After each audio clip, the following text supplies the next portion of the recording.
Okay, my cameraman is here, so here I am. Here's my sloppy Joe. See that, Mike? The sloppy Joe. I think I put a tiny bit of water in it. I think I'm going to add the little bit of ketchup that I got to come out to the end of the other jar. You know, I don't like to waste things, but it needs it. It's a little bit dry. I think I'll feel great if I get this out of here. And I thought about doing that ages ago, and I remembered to do it. So, because, you know, I noticed that when I was doing my last video and I was making, what did I make? The cake. The cake. And I was reading the ingredients. Has to be the cake. And anyway, I went through and I read, 3/4 of a cup of sugar and a teaspoon of this. And then I said, 1/4 of a cup of baking soda. I said for the cake. That is not right. It's 1/4 of a teaspoon of baking soda. As I said in a previous video, check the recipe, okay? Don't trust. I get a little mixed up sometimes. Anyway, I laughed so hard when I listened to the video. Anyway, I almost had an accident. I was laughing so hard over the 1/4 of a cup of baking soda. Don't do that, okay? Anyway, the other thing I'm going to do right now, Mike, is I'm going to attempt to get this cake out of the spring form. I'm going around with a straight edge knife. And this pan is not non-stick or anything, so you really don't have to worry about scratching it or anything. Like I said, this spring form was my mother's, and I still find it to be my best spring form. Watch, I hope I don't break it.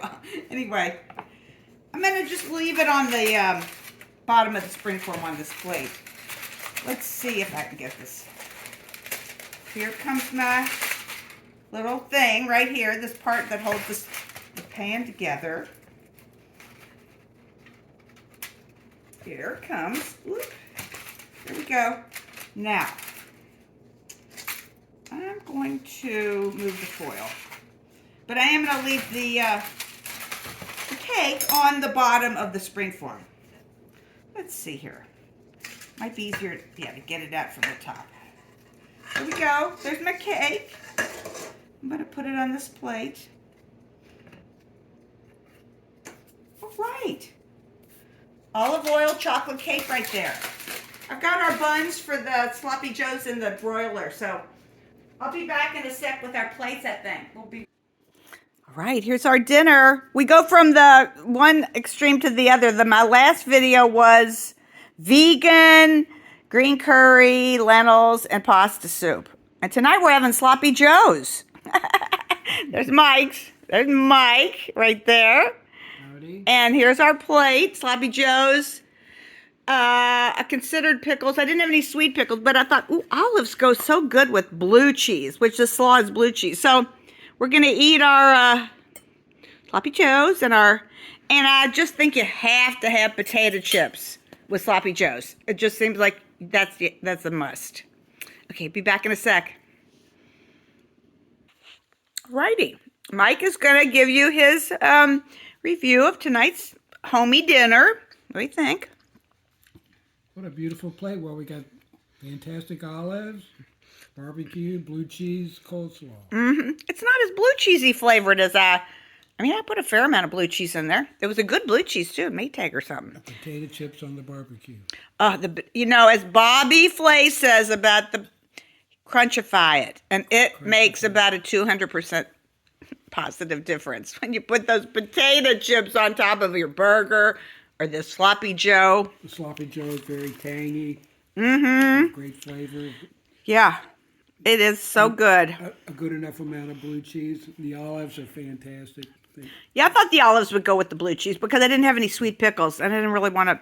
It sounded better to me than pickles. And I wanted to say, I feel like I have a little bit too big of a proportion of meat to bun. So I've got one more bun in the oven we're going to split because that's a little bit too meat forward for me. But, good. Delicious. I love, this is such an easy sloppy joe recipe. I've made it Delicious. a lot. Delicious. Very flavorful. Yeah, we've had it. So, okay.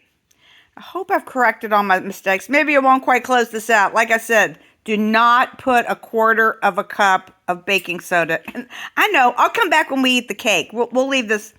I won't close out this video till we try this cake that only has 1/4 of a teaspoon of baking soda. Check the recipe. Okay, we're still eating, but I wanted to say, first off, potato chips are probably my most favorite food in the whole wide world. Plain old good potato chips. And this kind of potato chips has these nice nooks and crannies, and this one's all puffed up, and I said to Mike, it appears as if I have an enlarged heart. Okay, I'm gonna eat it though. All right, here's my chocolate olive oil cake with a little ice cream, or a lot of ice cream. There's Mike's. We'll give it a taste. Be right back. All right, our dessert is delicious. This is very creamy. It's not too rich. And the top has just got that real crunchy, sugary top on it.